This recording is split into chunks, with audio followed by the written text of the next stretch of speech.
عندنا هنا امتحان النقل للمدارس الثانوية الفنية للتمريض.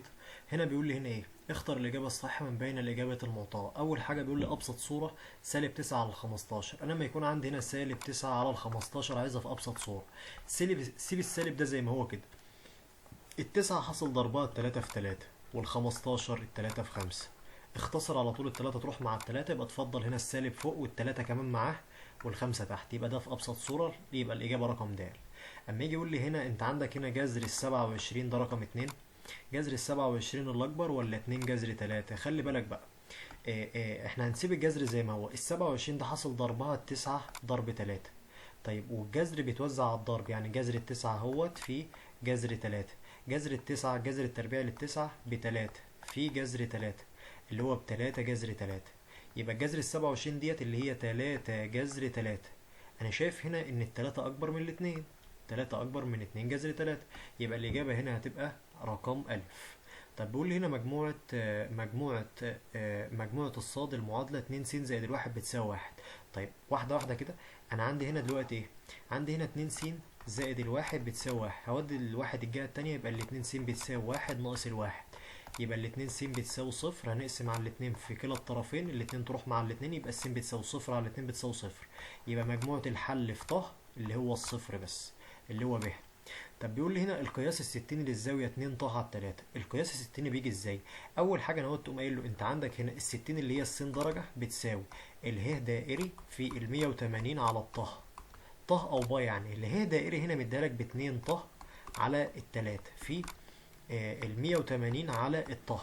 الط ديت هتروح مع الط ديت، يبقى تفضل هنا 2 على التلاتة في ال180، يدينا هنا 120 درجة. يبقى الإجابة هنا رقم د. بيقول لي هنا في السؤال التاني اختصر في أبسط صورة. مديني اهوت ادي ديت 10 أس 5 في 10 أس سالب 4 في 10 أس سالب 2 الكل أس سالب 3 على العشرة أس 9. طب جهزها كده. أول حاجة بتشد شرطة الكسر أهو. أدي العشرة أس 5 زي ما هي في العشرة أس سالب 4، أدام هي أس سالب بتنزل تحت. طب في هنا تحت 10 أس 9 سيبها زي ما هي.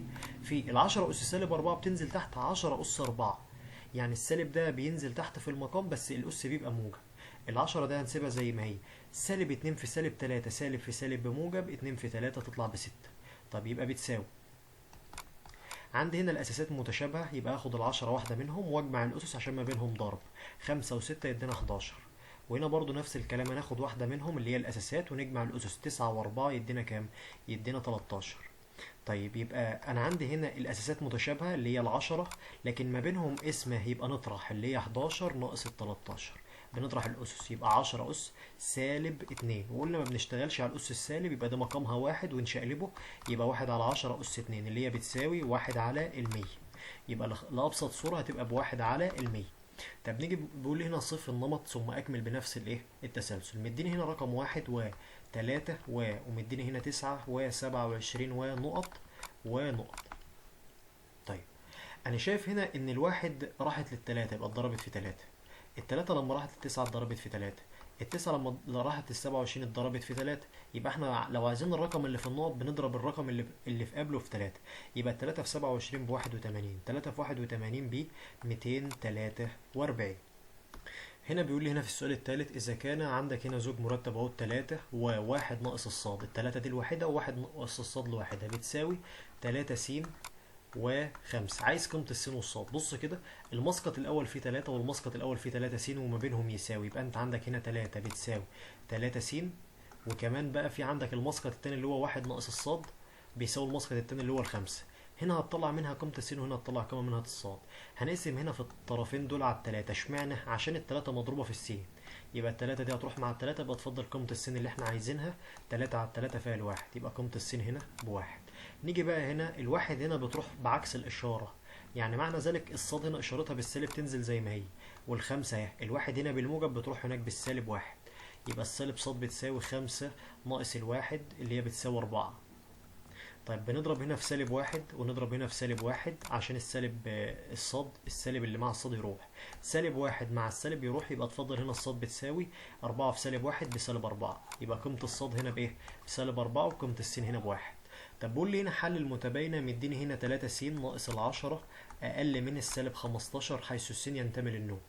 طيب اول حاجه احنا عايزين نجيب قيمه السين في المتباينه ديت، يعني بنودي السالب 10 هناك في الجهه التانيه بعكس الاشاره. يعني هنا التلاتة س اهيت، وادي علامه الاقل، وادي السالب 15، والسالب 10 تروح هناك بموجب 10. يبقى انا عندي هنا التلاتة س اقل من سالب 15 زائد 10 بسالب 5. يبقى نقسم في كلا الطرفين على التلاتة، تلاتة تروح مع التلاتة، يبقى تفضل س اللي انا عايزها اقل من سالب 5 على التلاتة. طيب مجموعة الحل بتتكتب ازاي بقى؟ بتتكتب السين حيث ان السين ينتمي للاعداد النسبية، وتقوم كاتب له الحتة دي السين اقل من المجموعة الحل اللي انت جايبها سالب 5 على التلاتة، ودي اسمها الصفة المميزة.